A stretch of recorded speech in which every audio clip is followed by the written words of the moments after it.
कहते हैं जब जरूरत सबसे ज्यादा होती है ना, तभी किस्मत सबसे बड़ा खेल खेलती है। और आज की ये कहानी एक ऐसी ही एक बहुत छोटी सी जरूरत की है, जो एक घर में किसी भयानक अनचाहे मेहमान को दावत दे बैठी। तो ये कहानी है दिल्ली के एक शांत से मोहल्ले की। यहाँ अभिषेक अपनी माँ के साथ एक बिल्कुल नॉर्मल सी सुकून की जिंदगी जी रहा था। लेकिन एक दिन एक ऐसी परेशानी ने दरवाजे पर दस्तक दी जो भई किसी भी घर में हो सकती है। शहर भर में चल रही थी हड़ताल और ठीक उसी के बीच उनके घर का गैस सिलेंडर खत्म हो गया। माँ की आवाज में चिंता साफ थी। एक छोटी सी मामूली सी घरेलू समस्या कि भाई खाना कैसे बनेगा।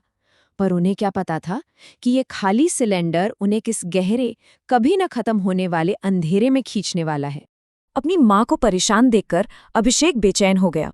वो अपने दोस्त सचिन के साथ मदद की तलाश में निकल पड़ा।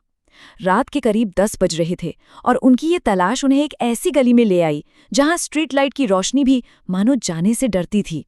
और वहीं उन परछाइयों में छिपा हुआ एक बूढ़ा आदमी खड़ा था। उसके पास कुछ पुराने जंग लगे सिलेंडर रखे हुए थे। अब ये तो हो ही नहीं सकता था, मतलब जब पूरे शहर में गैस की एक बूंद नहीं मिल रही, तब इस आदमी के पास ये कुछ ज्यादा ही अजीब था। उस बूढ़े आदमी ने पूछा। उसकी आवाज जानते कैसी थी? सूखी और खुरदुरी, जैसे सालों से इस्तेमाल ही न की गई हो। इस आवाज ने अभिषेक के दिल में एक अजीब सी ठंडक दौड़ा दी। उस आदमी की आंखों में एक अजीब सी बीमार सी चमक थी। उसने चेतावनी भी दी। अभिषेक का दिल चीख चीख कर कह रहा था कि यहां से भाग जाओ, लेकिन फिर उसे अपनी भूखी माँ का चेहरा याद आ गया। उसने अपने डर को बस दबा दिया और वह सौदा कर लिया। ये उसकी जिंदगी की सबसे बड़ी भूल थी। जैसे ही वो सिलेंडर घर के अंदर आया ना, घर का पूरा माहौल एक झटके में बदल गया। पहले तो हवा भारी हो गई, ऐसा लगा जैसे सांस लेना भी मुश्किल हो रहा हो। फिर रसोई से हल्की हल्की फुसफुसाहट की आवाजें आने लगीं, जैसे कोई बहुत धीरे धीरे बात कर रहा हो। और फिर वो भयानक एहसास कि घर में वो अकेले नहीं है, कोई उन्हें लगातार देख रहा है। तुमने सुना? माँ ने कांपती हुई आवाज में पूछा। अभिषेक ने बड़ी हिम्मत जुटाकर इसे मन का वहम कहकर टाल तो दिया, लेकिन वो झूठ बोल रहा था। उसने भी वो आवाजें सुनी थीं। वो जानता था कि कुछ बहुत ज्यादा गलत हो चुका है।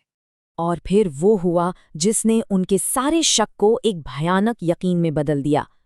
जैसे ही माँ ने चूल्हा जलाया, गैस से नीली नहीं बल्कि स्याही जैसी काली आग निकली।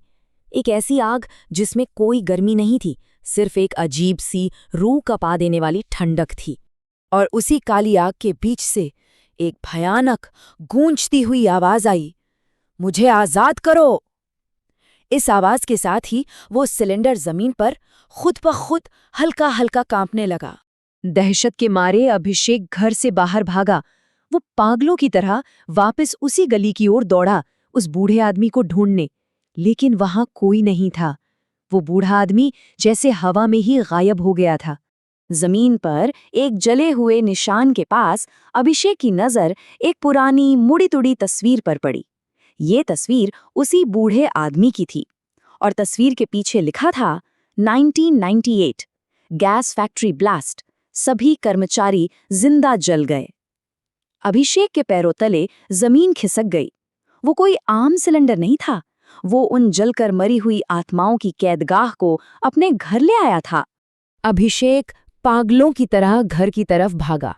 अब वो जान चुका था कि उसने अपने घर में सिर्फ गैस को नहीं बल्कि एक अतृप्त आत्मा को कैद से आजाद होने का रास्ता दे दिया है। वो जैसे ही घर पहुंचा, रसोई का दरवाजा जोर से धड़ाम से बंद हो गया। अंदर से माँ की दिल दहला देने वाली चीखें आने लगी। फिर एक नहीं, कई भयानक आवाजें एक साथ गूंजी। तुमने हमें जगाया है, अब कोई नहीं बचेगा। इसके ठीक बाद एक जोरदार धमाका हुआ और फिर सब कुछ शांत। घना बोझिल अंधेरा छा गया। अगली सुबह जब पड़ोसी वहां पहुंचे तो घर को कोई नुकसान नहीं हुआ था। धमाके का कोई निशान तक नहीं था। सब कुछ अपनी जगह पर था, सिवाय अभिषेक और उसकी माँ के। वे दोनों बस गायब हो चुके थे। रसोई में सिर्फ वो सिलेंडर रखा था, बिल्कुल शांत, और उसकी जंग लगी सतह पर किसी ने अपने नाखूनों से खरोच कर लिखा था, अगला। ये कहानी यहाँ खत्म नहीं होती, बल्कि ये एक चेतावनी है। तो अगली बार जब जरूरत सबसे ज्यादा हो और कोई अनजान वो चीज दे जो नामुमकिन लगे, तो उसे लेने से पहले एक बार जरूर सोच लेना, क्या पता कि घर में सिर्फ जरूरत का सामान नहीं, बल्कि किसी भटकती हुई आत्मा को पनाह